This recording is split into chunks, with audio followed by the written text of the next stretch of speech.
आप सबका एक बार मैं फिर अपने चैनल पर हार्दिक स्वागत वंदन अभिनंदन करता हूं। आज आप सबको हम हिंदी विषय से संबंधित गण के बारे में बताएंगे, जो कि वर्णिक छंद के अंतर्गत बहुत ही महत्वपूर्ण साबित होता है। तो गण किसे कहते हैं, गण कितने प्रकार के होते हैं, उसका उदाहरण सहित आप सबको हम आज बताएंगे।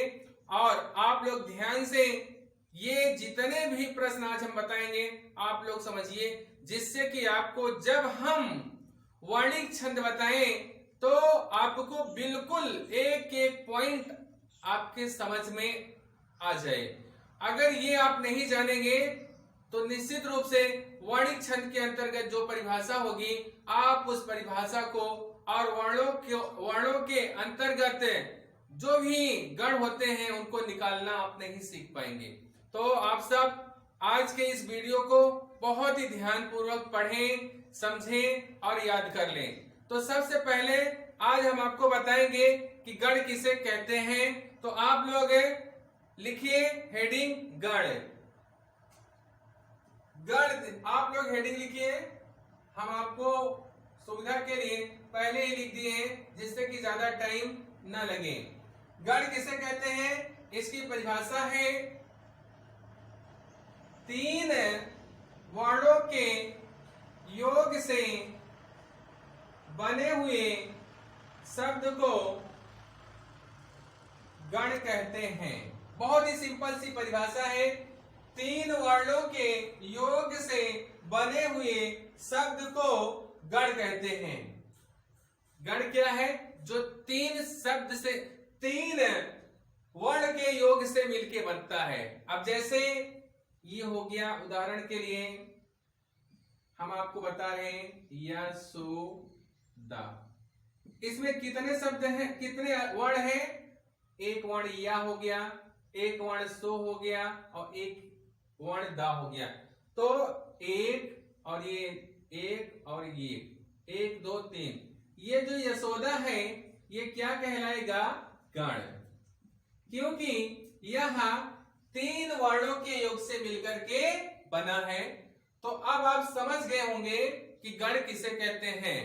और एक उदाहरण हम आपको और बता देते हैं, गो माता। इसमें भी तीन वर्ण हैं। आप तीन वर्ण कह लीजिए या तीन अक्षर कह लीजिए। एक हो जाएगा गो, एक हो जाएगा मां और एक हो जाएगा ता। एक दो तीन। तो इसमें भी तीन वर्ण है या तीन अक्षर हैं, और तीन वर्ण के योग से जो भी शब्द बनते हैं उसे गण कहा जाता है। आप तीन शब्द कोई भी लिख लीजिए, तीन शब्द के तीन वर्ण कोई भी लिख दीजिए और उसको मिला दीजिए। तीन वर्णों के मेल से जो शब्द बनते हैं उसे गण कहते हैं। अभी आपको हम और डिटेल से बताएंगे, आप अभी इसको समझिए कि गण किसे कहते हैं। तीन वर्णों के योग से बने हुए शब्द को गण कहते हैं। अब आगे देखिए, गण के प्रकार। आप हेडिंग लिख लीजिए, गण के प्रकार। अब गण कितने प्रकार के होते हैं आप इसे भी समझें। गण के प्रकार, गण कितने प्रकार के होते हैं?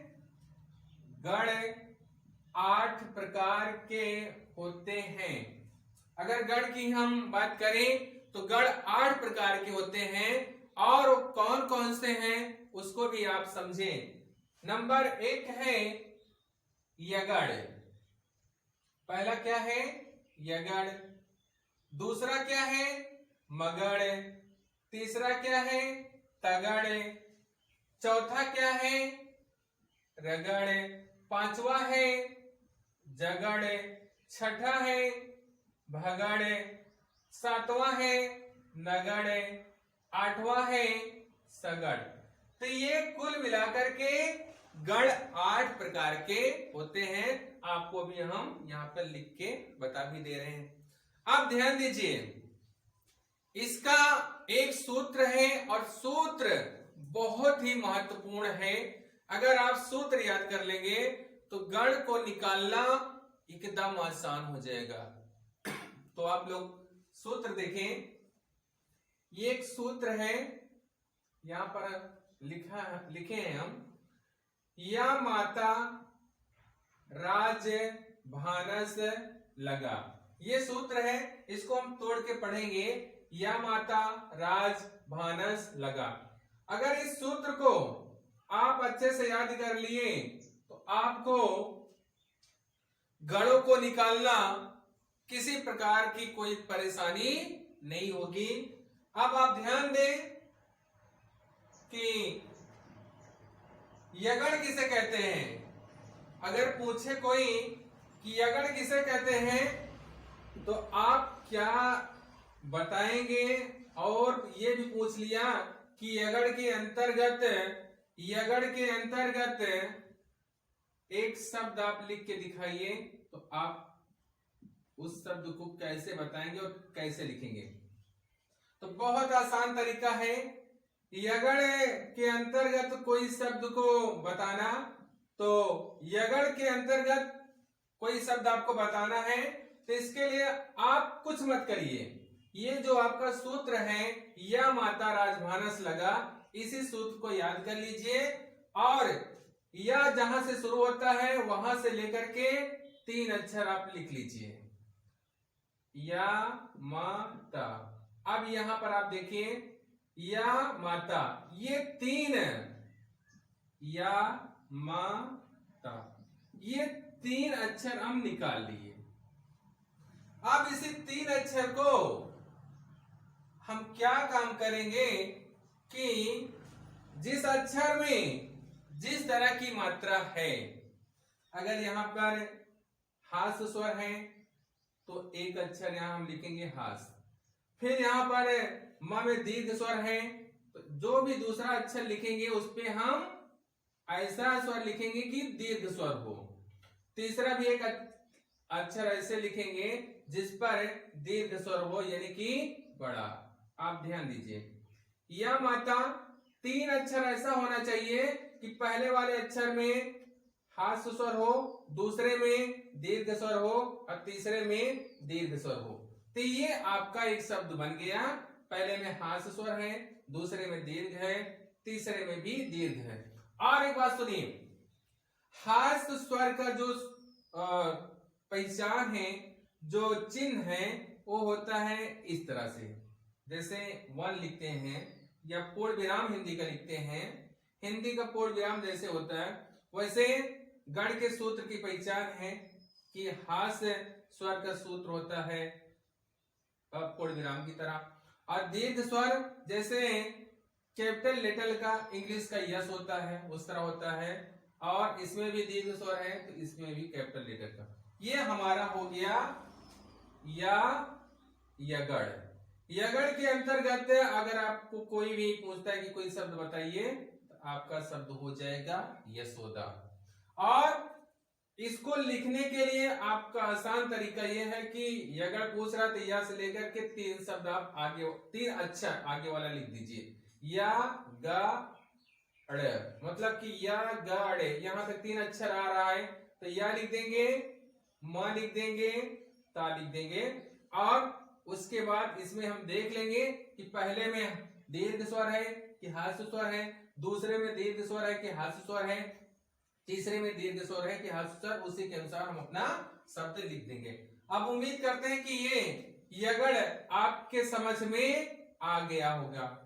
अब हम आपके सुविधा के अनुसार लिख दिए हैं पहले ही कि आपको किसी प्रकार की कोई दिक्कत ना हो।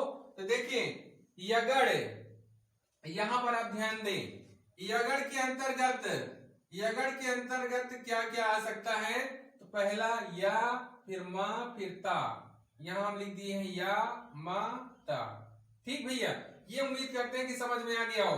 अब या में हास्य स्वर है तो ये हास्य स्वर का चिन्ह है। मां में दीर्घ स्वर है तो ये दीर्घ स्वर का चिन्ह है। ता में दीर्घ स्वर है तो ये दीर्घ स्वर का चिन्ह है। तो ये हम आपको चिन्ह भी लिख दिए हैं। अब हमें ऐसा शब्द बनाना है जिसमें पहले वाले अक्षर में हास्य स्वर हो, तो यहां पर या में हास्य स्वर है। मां में दीर्घ स्वर हो मतलब कोई भी स्वर हो, माँ में दीर्घ स्वर है, दूसरा वाला शब्द अक्षर, दूसरा वाला अक्षर ऐसा होना चाहिए जिसमें दीर्घ स्वर हो, तो यहाँ पर दीर्घ स्वर है। का में दीर्घ स्वर है तो तीसरा वाला अक्षर हमारा दीर्घ स्वर वाला होना चाहिए। तो पहले में हास, दूसरे में दीर्घ और तीसरे में दीर्घ। तो यगड़ का एक शब्द हमारा हो जाएगा यशोदा। अब इसी तरह मगड़, मगड़ की बात करें तो यहां मां से शुरू करिए, 3 अक्षर लीजिए, मगड़ यहां तक आएगा, यानी कि मातार। यहां हम देखिए मगड़ लिखे हैं और आपकी सुविधा के अनुसार इसी को 3 अक्षर यहां लिख दिए हैं।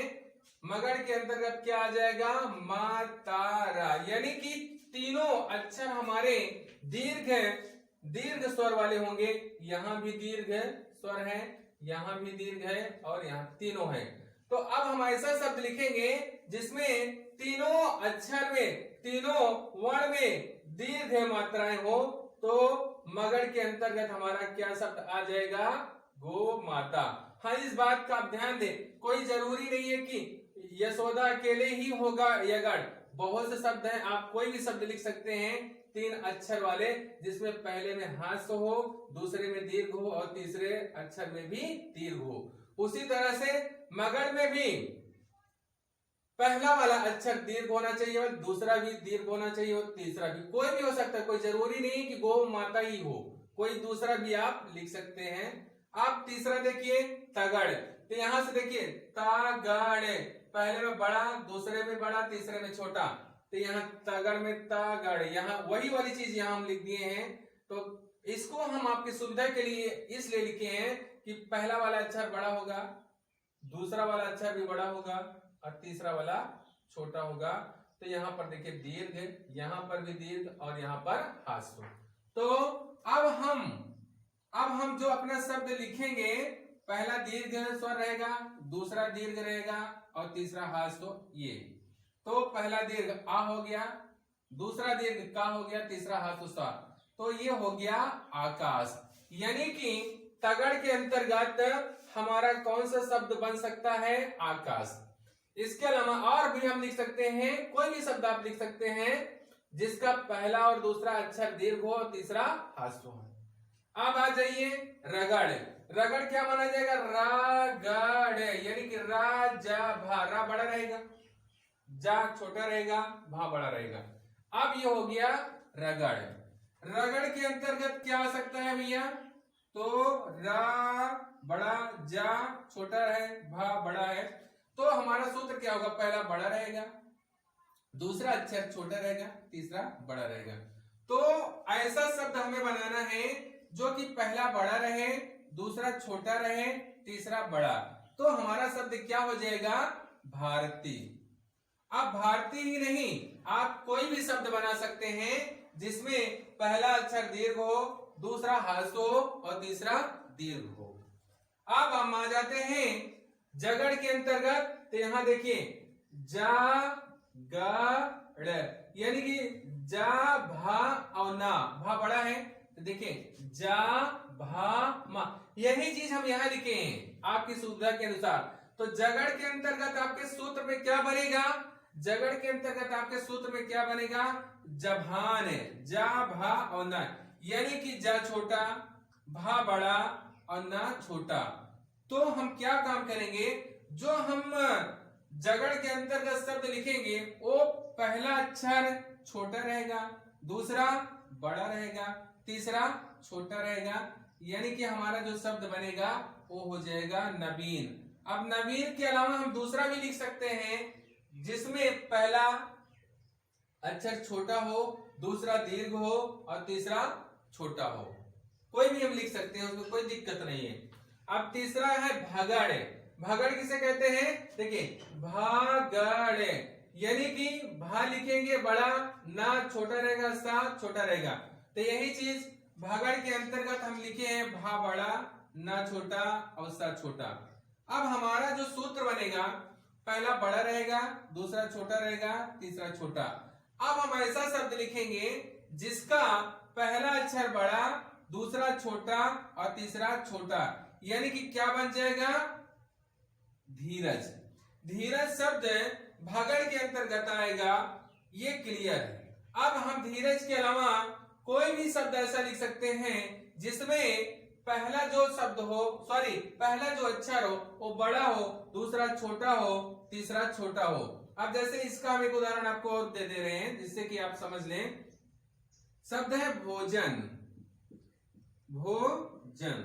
अब देखिए ये पहला दीर्घ है, इसमें दीर्घ है, दूसरा हास्व है, इसमें हास्व है, तीसरा हास्व है, इसमें भी हास्व। तो भोजन शब्द भी भगड़ के अंतर्गत आएगा। ये हम आपको एक शब्द समझा दिए, बाकी आप कोई भी शब्द लिख सकते हैं, हजारों शब्द बनेंगे, बहुत कोई उसकी गिनती नहीं है। अब आ जाते हैं इसके अंतर्गत नगड़। नगड़ किसे कहते हैं? नागड़, यानी कि ना साल, 3 शब्द लिखेंगे, कोई बड़ा नहीं रहेगा, ना साल, ये आपका हो गया। नगड़ के अंतर्गत कौन कौन सा शब्द आ रहा है? वही वाला शब्द सूत्र का हम लिख दिए हैं, ना साल, यानी कि तीनों छोटा है, ये छोटा, पहला भी, दूसरा भी और तीसरा भी। इसमें तीनों अक्षर छोटे रहेंगे, तो हमें 3 ऐसे अक्षर लिखने हैं जिसमें कि हास्य स्वर हो, किसी में भी दीर्घ स्वर ना हो, ऐसे हमें 3 अक्षर लिखने हैं। तो ना छोटा है, या छोटा है और फिर ना छोटा है, तो ये हो गया नयन। तो नयन किसके अंतर्गत भैया आ जाएगा? नगड़ के अंतर्गत। अब नयन के अलावा हम कोई दूसरा भी शब्द लिख सकते हैं जिसमें 3 अक्षर हो, लेकिन तीनों अक्षर में दीर्घ स्वर नहीं होना चाहिए। तो इसका उदाहरण एक हम और आपको बता दे रहे हैं। एक शब्द है पवन। अब पवन में भी आप देखिए, पा में भी हास्य स्वर है, वा में भी हास्य स्वर है, ना में भी हास्य स्वर है, तो ये पवन भी किसके अंतर्गत आ जाएगा? नगड़ के अंतर्गत। तो आप कोई भी ऐसा शब्द बना सकते हैं 3 अक्षर का जिसमें तीनों अक्षरों में हास्य स्वर हो, तो वह नगड़ के अंतर्गत आएगा। आप लोग अपने आप बहुत से शब्द आराम से बना सकते हैं। अब आ जाइए, आठवां है सगड़। अब सगड़ के अंतर्गत क्या आएगा? तो ये सा है, ये गा है और ये रा है, यानी कि सा ला गा। गा बड़ा रहेगा, सा छोटा रहेगा, ला भी छोटा रहेगा। सा छोटा है, ला छोटा है, गा बड़ा है। तो सगड़ के अंतर्गत सा ला गा आ रहा है। इससे क्लियर है कि पहला वाला अक्षर छोटा रहेगा, दूसरा भी छोटा रहेगा और तीसरा बड़ा रहेगा। तो ये छोटा और ये बड़ा, ये सलगा यानी कि सगड़ का सूत्र है।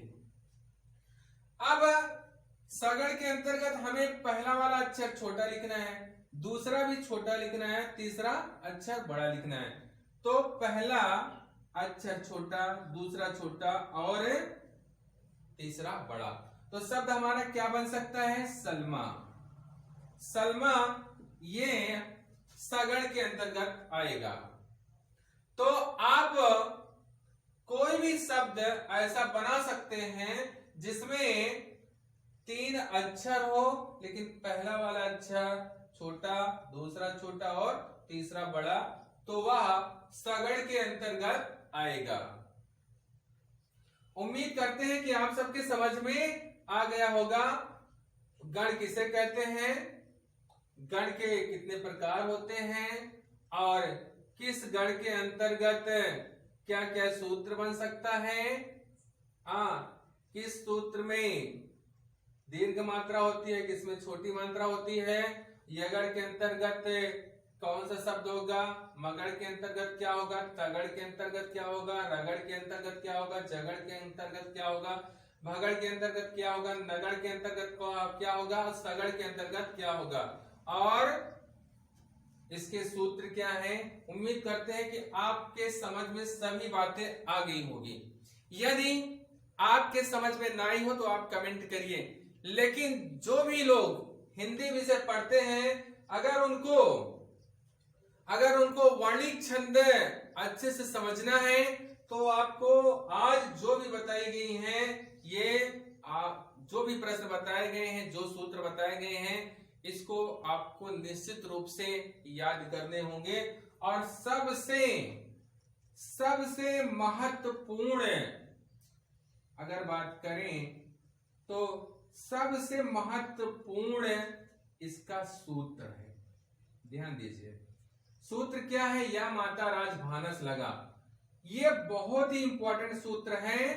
अगर आप इस सूत्र को याद कर लिए और नियम थोड़ा सा समझ लिए तो आपको यगड़ की मात्रा में कोई परेशानी नहीं होगी निकालने में, मगड़ में भी कोई परेशानी नहीं होगी, तगड़ में भी कोई परेशानी नहीं होगी, रगड़ में कोई परेशानी नहीं होगी, जगड़ में कोई परेशानी नहीं होगी, भगड़ में कोई परेशानी नहीं होगी, नगड़ में कोई परेशानी नहीं होगी और सगड़ में कोई परेशानी नहीं होगी। आप सीधा सीधा अगर कहते हैं कि यगड़ का कोई एक शब्द लिखिए तो आप यगड़ या से शुरू करिए, 3 अक्षर गिन लीजिए, यगड़, यानी कि यगड़, पहला छोटा, दूसरा बड़ा, तीसरा बड़ा। तो ऐसा शब्द आपको बनाना है जो कि पहला छोटा हो, दूसरा बड़ा हो, तीसरा बड़ा, यानी कि पहला हास्य स्वर हो, दूसरा वाले शब्द पहले वाले वर्ण में हास्य स्वर हो, दूसरे वाले वर्ण में दीर्घ स्वर हो और तीसरे वाले वर्ण में भी दीर्घ स्वर हो, तो हमारा क्या कहलाएगा? यगड़। इसी प्रकार से अगर मगड़ आता है तो मगड़, म भी बड़ा है, ता भी बड़ा है, रा भी बड़ा है। तो हमें ऐसे 3 अक्षर लिखने हैं जिनमें तीनों अक्षरों में दीर्घ स्वर हो, तो वो क्या हो सकता है? गो माता। कोई जरूरी नहीं कि यही होना चाहिए गो माता, कोई भी हो सकता है जिसमें तीनों वर्ण यानी कि तीनों अक्षर दीर्घ हो। इसी तरह से हम सब निकाल सकते हैं, लेकिन इसके लिए आपको सूत्र निश्चित रूप से याद करने होंगे। तो और ये हाई स्कूल, इंटर सभी के लिए, चाहे कोई भी व्यक्ति, कोई भी स्टूडेंट हाई स्कूल में अगर पढ़ रहा है तो वो भी याद कर ले, और अगर कोई इंटरमीडिएट में पढ़ रहा है तो इंटरमीडिएट के लिए ये तो बहुत ही इंपॉर्टेंट है। इंटरमीडिएट में निश्चित रूप से जब हम वर्णिक छंद बताएंगे तो उसमें ये बहुत ही इंपॉर्टेंट रोल निभाएगा। इसलिए आप लोग इस सूत्र को याद कर लीजिए, गढ़ की परिभाषा को याद कर लीजिए, किस गढ़ में कौन कौन से स्वर रहते हैं। हास्य स्वर किसमें है? दीर्घ स्वर। तो इसके लिए आपको सबसे इंपॉर्टेंट चीज है सूत्र याद करना है। आप अगर सूत्र अच्छे से याद कर लिए तो समझ लीजिए कि आपका आधा काम सूत्र से ही हो जाएगा। और ये वीडियो आपको कैसा लगा आप लोग हमें जरूर बताइए। अगर आपको किसी प्रकार की कोई दिक्कत हुई हो समझने में तो वो भी आप लोग लिखिए। और आप सबसे एक छोटी सी हमारी रिक्वेस्ट है कि आप लोग हमारे वीडियो को शुरू से अंत तक देखें, सब्सक्राइब करें और अपने दोस्तों के पास शेयर करें और उनको भी कहें कि सब्सक्राइब करें और ज्यादा से ज्यादा देखें। और हम इसी उद्देश्य से ये वीडियो बनाते हैं कि आप लोग हमारे वीडियो को ज्यादा से ज्यादा देखें और उसका फायदा लें। और मैं एक बार फिर आप सभी को अपना वीडियो देखने के लिए बहुत बहुत धन्यवाद देता हूं।